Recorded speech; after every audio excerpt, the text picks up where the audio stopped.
Class 12 के हिंदी के सभी विद्यार्थी ध्यान दीजिए, जो 7 जनवरी का आपका पेपर एमपी बोर्ड में होने वाला है। देखिए 80 नंबर का पेपर होगा, पर इस पेपर से ये नहीं कह रहा हूं कि 80 में से 80 नंबर आएंगे। हाँ, 65 से 70 नंबर जरूर आएंगे। एक बार जरूर देख के जाइएगा। किसका भार लिए फिरता है? जगजीवन का। वीर गाथा काल की प्रसिद्ध रचना है पृथ्वीराज रासो। ठीक है। किसके अंकुर फूटते हैं? तो देखिए किसके अंकुर फूटते हैं? शब्द के। टीवी पर प्रसारित खबरों में सबसे महत्वपूर्ण है। उपरोक्त सभी। सूर्योदय हो गया है, व्यंजना हो जाएगा। उर्दू की और फारसी छंद की शैली रुबाई। फांसी जैनेन्द्र कुमार की प्रसिद्ध कहानी संग्रह है। सोंदल गेकर मास्टर जो है मराठी पढ़ाते हैं। नभ का अर्थ होता है आकाश।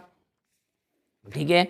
इसके बाद में यहाँ से देखिए ये क्वेश्चन नंबर पोछा एक क्षेत्रीय शब्द है। सरकारी कामकाज की जो भाषा है उसे राजभाषा के नाम से जाना जाता है। रामचरितमानस जो हिंदी साहित्य का सर्वश्रेष्ठ महाकाव्य है। बच्चे जो है बच्चे प्रत्याशा में होंगे। अवधूत, अवधूत है शिरीष के फूल। सिल्वर वेडिंग, इसका यशोधर बाबू। आनंद यादव का जूझ। झिलमिल देह है, झिलमिल देह का आ जाएगा नील जल में। ठीक है। कुलाधिपति तकनीकी शब्द तो का आ जाएगा निपात। ठीक है। दूसरा घर कर लेना, इस मुहावरे का अर्थ क्या है? अलग हो जाना। उषा का जादू कब टूटता है? सूर्योदय होने पर। उस उषा का मतलब क्या है? उषा का मतलब है ठंड। ठीक है। ज्यादा जो ओस गिरती उसे कहते हैं। उसका जादू कब टूटेगा? जब सूर्योदय हो जाएगा। शब्द गुण कितने प्रकार के होते हैं? 3 प्रकार के होते हैं। ठीक है। आप बिल्कुल भी चिंता मत करिए, आपको वार्षिक परीक्षा की तैयारी के लिए भी नोट्स सारे उपलब्ध कराऊंगा। एकदम रियल नोट्स रहेंगे, हाथों के बच्चों के लिखे हुए, कोई दिक्कत नहीं है। ठीक है। वो तो एमपी बोर्ड में क्या हो रहा है, अलग अलग जिलों में अलग अलग तरह के पेपर आ रहे हैं। कुछ जिलों में पेपर फंस रहा है, कुछ जिलों में नहीं फंस रहा है। बिल्कुल आप चिंता मत करिए, हमारा किसी को धोखा देने का उद्देश्य नहीं है। ठीक है। अब आप सब जानते हैं पूरे जिलों के पेपर हमारे पास थोड़ी उपलब्ध हो सकते हैं। ठीक है। कितने पेपर उपलब्ध कराएंगे? ठीक है। और सभी का यदि एक एक जिलों का बनाऊंगा तो सुबह से लेकर शाम तक पेपर ही पेपर होगा। देखिए बहुत ही मोस्ट इंपॉर्टेंट पेपर ये बता रहा हूँ, 100% 60 से 70 नंबर का आएगा। ठीक है। अब आगे आपकी मर्जी है। ठीक है। देखें या ना देखें। कवि ने अपने खेत में शब्द रूपी बीज बोया था, सत्य है। दिवाली पर यहाँ पर सत्य हो जाएगा। और तीसरा जो है वहाँ असत्य है, चौथा असत्य, पांचवा सत्य और छठा आपका एकदम राइट रहेगा। देखिए इसके बाद में भक्ति काल को हिंदी साहित्य का स्वर्ण युग क्यों कहा गया है? रचना के संदर्भ में अंधड़ और बीज क्या है? संसार को में कष्टों को सहते हुए खुशी और मस्ती का माहौल कैसे पैदा किया जा सकता है? नाटक और एकांकी में कोई 2 अंतर। शुल्क युग की गद्य की कोई 2 विशेषताएं बतानी है। भक्ति ने अपना जो वास्तविक नाम है वो लोगों से क्यों छिपाती थी? लुट्ठन पहलवान ने ऐसा क्यों कहा होगा कि मेरा जो गुरु कोई नहीं है, मेरा तो गुरु कौन है? ढोलक है।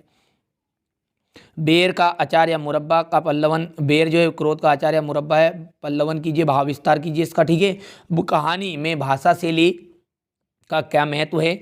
ध्वनि और प्रकाश का नाटक में क्या महत्व है? महाकाव्य और खंडकाव्य में 2 अंतर। हास्य रस की परिभाषा उदाहरण सहित। क्वेश्चन नंबर 13 में है व्यतिरेक अलंकार की परिभाषा उदाहरण सहित देना है। कवित्व छंद की परिभाषा को उदाहरण सहित बताएंगे। शब्द शक्ति किसे कहते हैं? इसके भेद।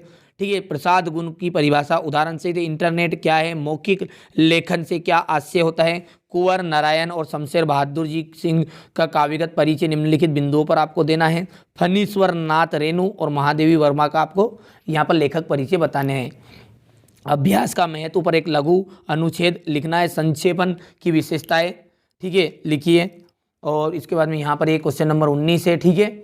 यदि आप सभी इनके क्वेश्चनों के आंसर भी ढूंढना चाहते हैं व्याकरण से संबंधित, तो देखिए हमारी एक कोचिंग है एनसीईआरटी कोचिंग, और हो सकता है आप कौन से चैनल पर देख रहे हैं, एनसीईआरटी कोचिंग है, एनसीईआरटी कोचिंग 12th है। दोनों चैनल पर आपको हिंदी के नोट्स मिलेंगे। ठीक है।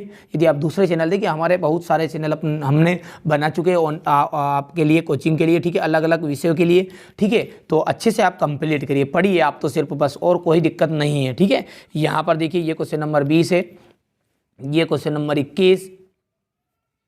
ठीक है। क्वेश्चन नंबर 21 के बाद में ये है क्वेश्चन नंबर 22।